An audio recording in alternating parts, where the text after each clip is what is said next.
हमारे सरेआम हो गए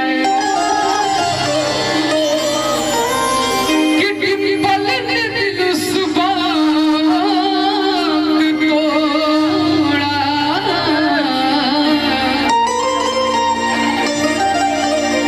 जब हम उनके गुलाम हो गए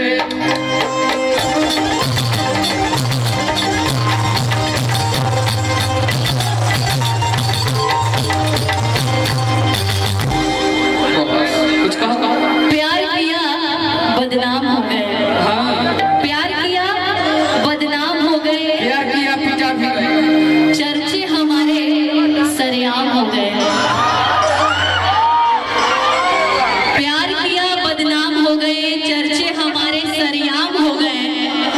और जालिम ने दिल उस वक्त तोड़ा जिस वक्त हम उसके प्यार के गुलाम हो गए।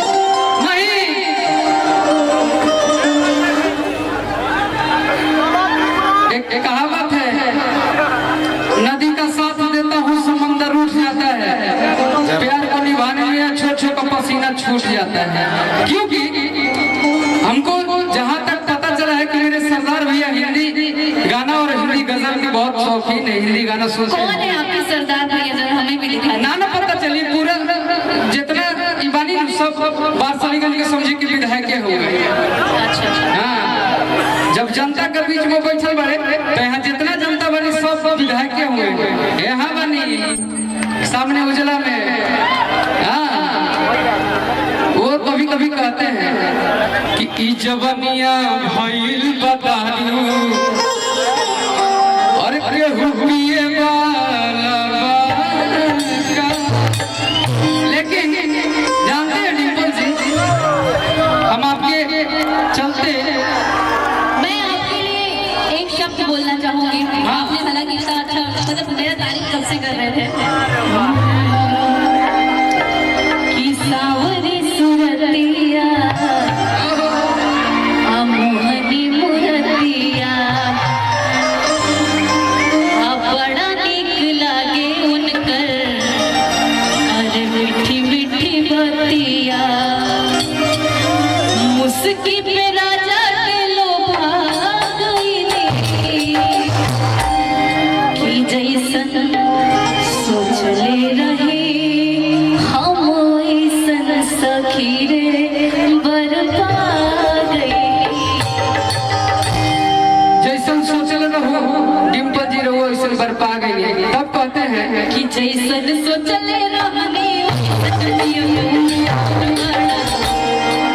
हाय लाल बिगहाले बेजो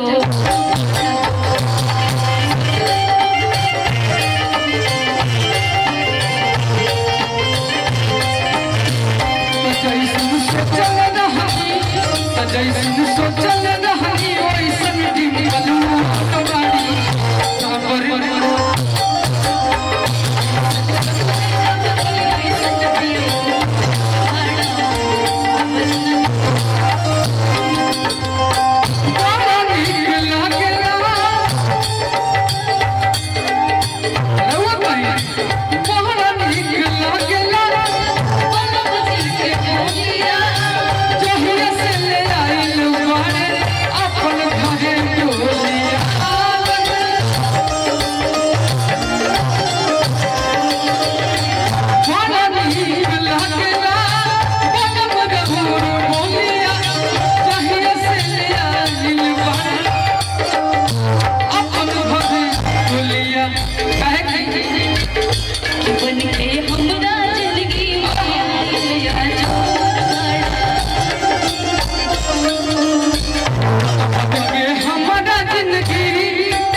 बताएं हम क्या करें, आपसे भी हंसी है आपकी हम इस अदा में क्यों न मरे, हमें तुमसे हुआ है प्यार हम क्या करें, हमें तुमसे हुआ है प्यार हम क्या करें, आप ही बताएं हम क्या करें।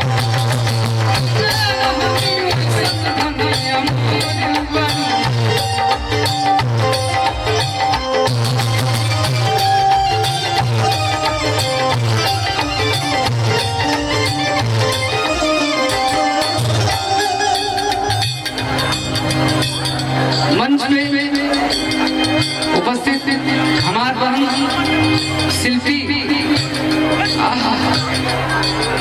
साथ ही साथ विजय चौहान भैया, हमनी के पटना में कोनो चीज के कबो दिक्कत चाहे परेशानी ना होला, हमनी के मानी ला उतना हमार बड़का भैया रोशन भैया गृह जिला नवादा से, नवादा में प्रोग्राम करके हमारे हिम्मत न करेगा। कितने अच्छे से प्रोग्राम देख रहे हैं, क्यों नहीं हिम्मत करता है, इतने प्यारे प्यारे लोग हैं नवादा में। अरे तो मेरा बस चले तो यही शादी ब्याह कर लूं मैं, कहाँ यही देखा नवादा में शादी ब्याह करबो तो मैं विधायक के फ्लैट घूमे है, शराब पर पार्सलिंग घूमे, ऐसे बढ़िया एक सेकंड भैया लगे हाथ, अरे कितना गवैया मरदा खोजबू, डिंपल जी नवादा में ब्याह करिएगा ना? हाँ मैं करूँगी। कितना जैसन जैसन मरदा खोजबू ओइसन ओइसन दे कि सोना। आपको पता है मुझे कैसा चाहिए? कैसा चाहिए मुझे मेरे से बढ़िया कौन जानेगा,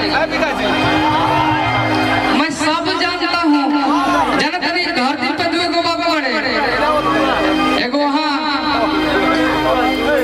आसाराम बापू, एगो हमारे सासाराम बाबा, बाकी बाबा तो बहुत अच्छे हैं, बिगड़ल में दो गो बाबा मन का बात पढ़ते हैं भाव। मुझे पता है आपको क्या चाहिए, क्या चाहिए बताइए। अरे कि विधायक मरदा खोजबू तो सरदार भैया कहते, अरे कि मुखिया मरदा खोजबू तो यानी दादा कहते, अरे कि तकायक मरदा खोजबू। हम जानत नहीं मंच में जितना कलाकार बनी कोई बुरा ना माने, हमो कलाकार बनी मंच पर, कि तकायक मरदा खोजबू तब पवना भैया के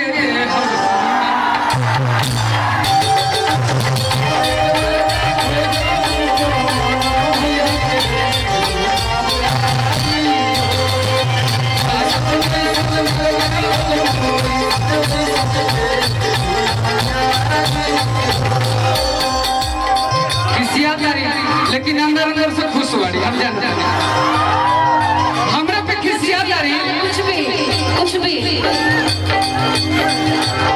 जानते लोगों गाना बहुत अच्छा बा, प्यार कर गुनाह, प्यार कर गुनाह, गुनाह हम कइले बानी,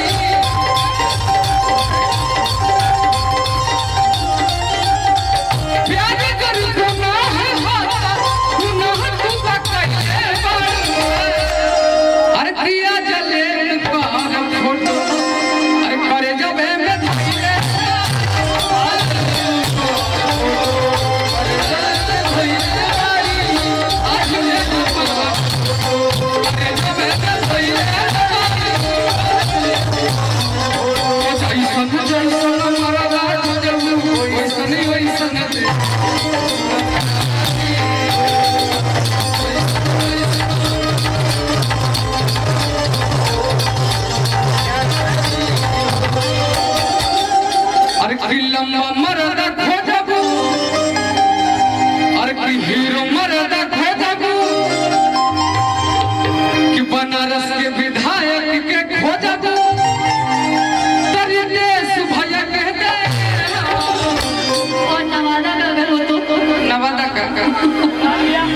कि नवादा वाला खोजबू तो है भाई बन के देहब सुनबे।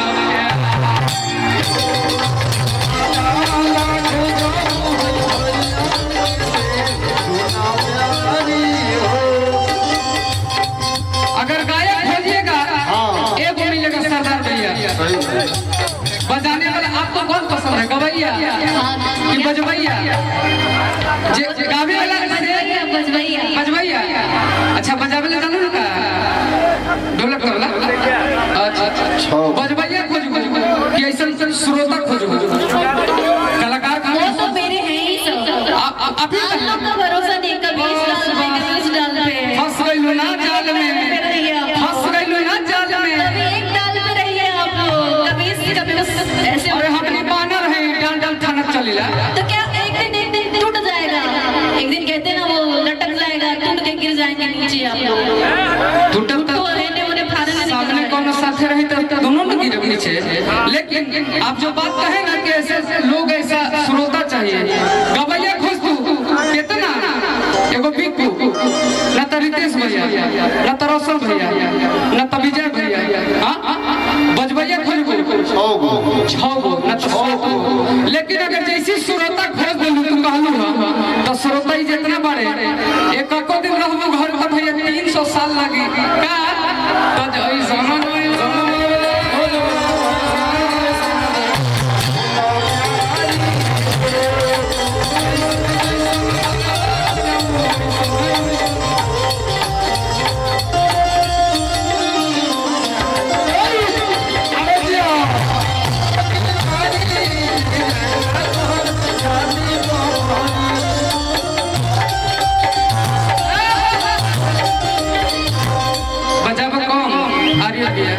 कुछ कहल चाहता है।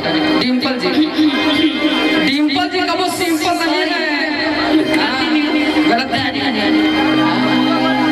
अरे बाप रे बाप, हमरा बुखार लगल के रउर हाथवा फ्रिज में से निकल के छुई जाए एक बार छुई। अरे यार एक बार सुनिए इधर आइए। वहाँ देखिए तो कुछ लिखा है क्या वहाँ पे? हाँ वहाँ पे लिखा है कि डिम्पल जी आई लव यू।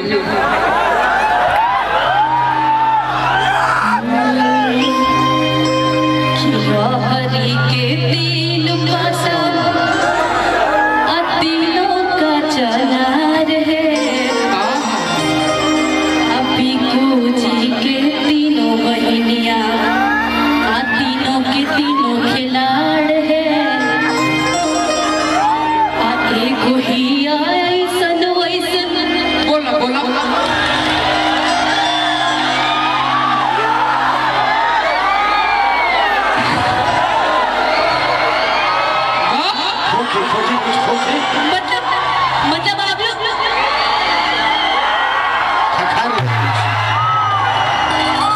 मतलब आप लोग मेरे सपोर्ट में है ना?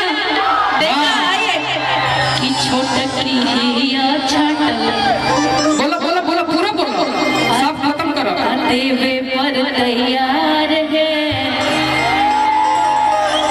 बजाइए भाई जब हम गए तब बजाइए। रिजल्ट के तीन पाता तीनों का चलार है।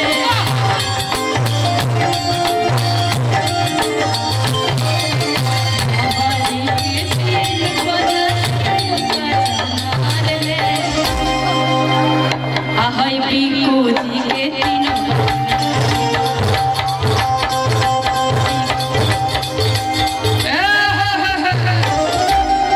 बढ़िया से कहवे न कैलू हमरा बारे में थोड़ा पता करो। जब जब हमार डिम्पल जी बानी स्टेज पे, आपके नंबर जाना था डिम्पल जी से सेव के लिए वाली डिम्पल भाभी।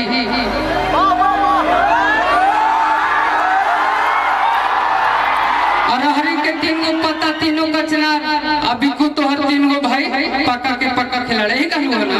एग्जैक्टली यही है। हाँ यही है। तू बड़ू तब कहता नहीं। अभी जी के तीनों को भैया तीनों के तीनों खिलाड़ है।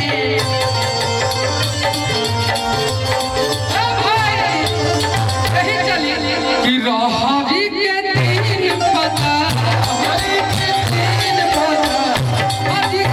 तीन पता तीनों के तीनों पता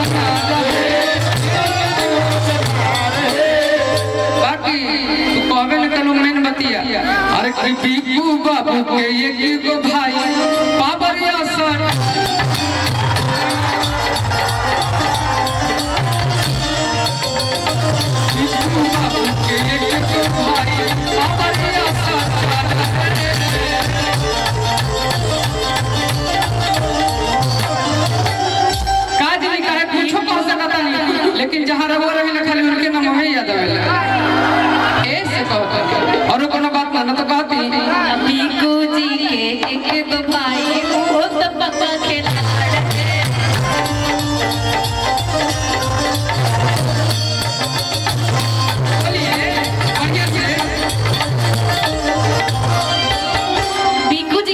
भाई मतलब रितेश जी, विजय जी, रोशन जी, तो 3 गो भाई हुए ना। वो एक होते हैं ना। भाई के बारे में कहलू से बात नहीं लोग के बारे में कि महादेव तीसरा खोल दी है बाप रे बाप पगला गए क्या पगला गए क्या उनके प्यार में कहे कि एगो हम लास्ट लाइन हमर दिल हमर जान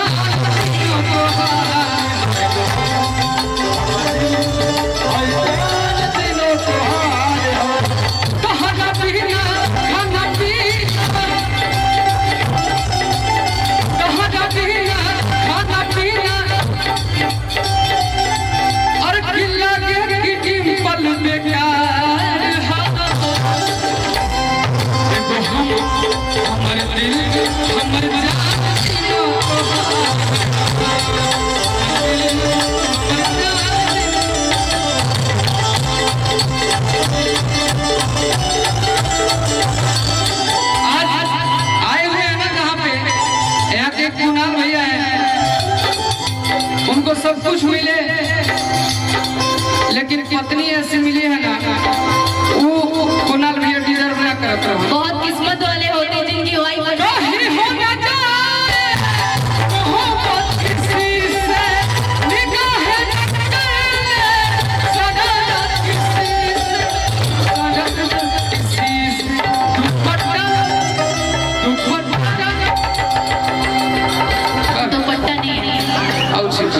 कि दुपट्टा सदक रहा है मेरा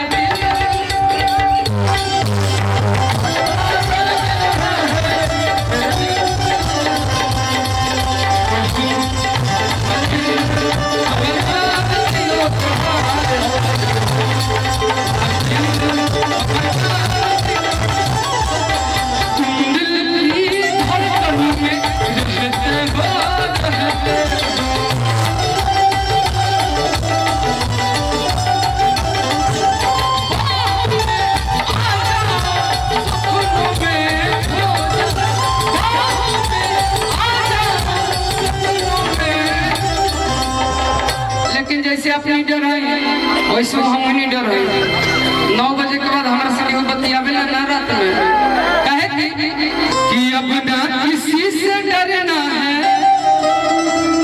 कि संग जीना संग मरना है कि एगो मर